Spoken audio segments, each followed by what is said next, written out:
Bonjour, je suis Sakina Teirou, reporter spécial pour le JDSD, en direct du collège Père de Jeter. Aujourd'hui, je vous emmène au cœur d'une équipe de roboticiens qui prépare un spectacle détonnant sur l'histoire du cinéma. Venez, nous voici à l'intérieur des locaux où la préparation bat son plein en compagnie de l'une de ses ingénieurs. Alors, pouvez-vous nous en dire plus sur votre spectacle? Bien sûr, je m'appelle Mia et l'équipe et moi, on a choisi comme thème le cinéma parce que ça nous permettait de laisser place à notre imagination et de naviguer entre différents scénarios. The common thread to the show is the evolution of cinema. Of course, we cannot talk about all the masterpieces of filmmaking, so we decided to limit ourselves to 4 notable films of their era, where there were major technical developments.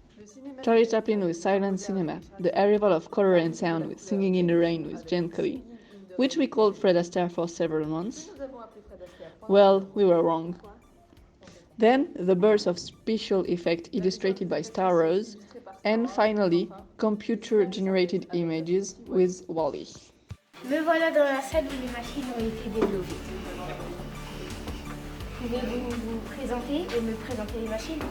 Bonjour, je m'appelle Emmanuel. Nous avons utilisé différentes machines et outils pour fabriquer nos robots.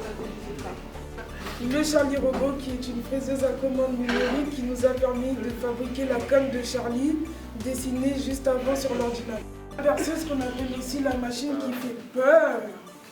L'imprimante 3D qu'on appelle aussi la machine qui fait doucement. Le fer à souder qui nous a permis de souder des fils électriques. La thermoplieuse qui nous a permis de plier le plastique et plein d'autres outils. Pour ce spectacle, quelles caractéristiques devaient être démontrées par les robots? Quelles sont celles que vous avez choisies? D'abord, nous avons choisi les caractéristiques directement liées au scénario et que l'on voulait représenter du réel. Pour Charlie, nous voulions que celui-ci reste toujours face à la scène, quel que soit le déplacement effectué. Nous avons donc travaillé sur la motricité. La solution que nous avons choisie est de mettre Charlie sur un plateau équipé de 4 roues omnidirectionnelles, appelées également Mecanum. Elles sont pilotées par une carte Arduino, elle-même équipée d'un shield permettant de contrôler 4 moteurs indépendamment. Après de nombreux essais, démontages, remontages et programmes, nous avons peu à peu réussi à maîtriser tous les déplacements. Charlie est également équipé d'un servomoteur permettant de faire tourner sa canne. Pour le contrôler, nous avons choisi de travailler sur l'intelligence artificielle, en intégrant la reconnaissance vocale.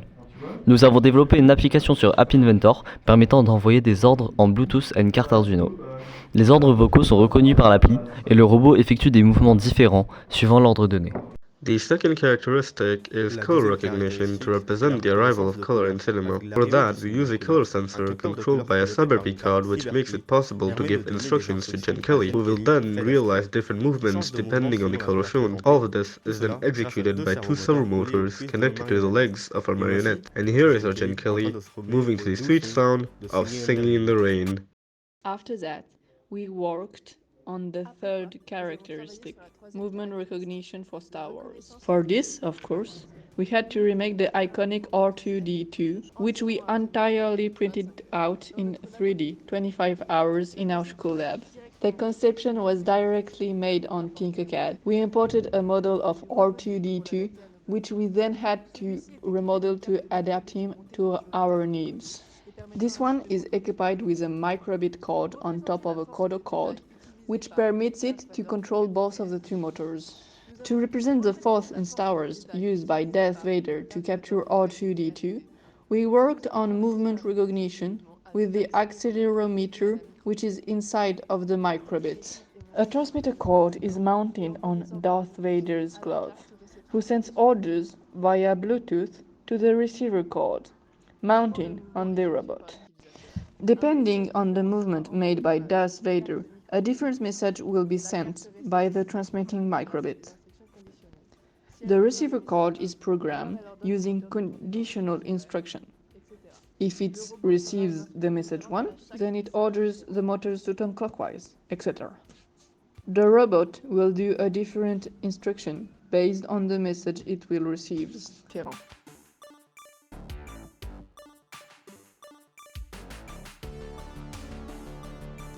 Enfin, pour Wally, nous voulons représenter l'amour qu'il a pour Eve durant tout le film. Le but étant que le scénario soit cohérent mais aussi de faire une interaction entre robots.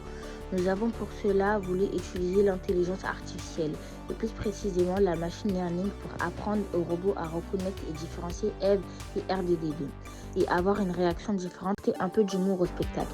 Le robot est équipé d'une Husky Lens pilotée par une microbit.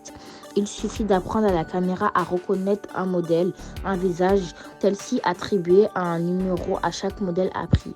Il suffit ensuite de programmer le cerveau moteur pour qu'il se mette dans des positions différentes en fonction du modèle détecté par la caméra. Les yeux bougent grâce à ce cerveau moteur. Le mouvement est transmis grâce à un système d'engrenage. Le robot se déplace grâce à un châssis qu'on l'a équipé d'une carte Arduino. Le carter est entièrement fait maison et en carton. Et le cou est un support plastique que nous avons thermoplié.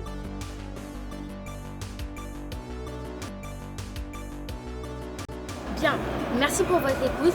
Maintenant, place au spectacle. Je rends l'antenne à vous les studios.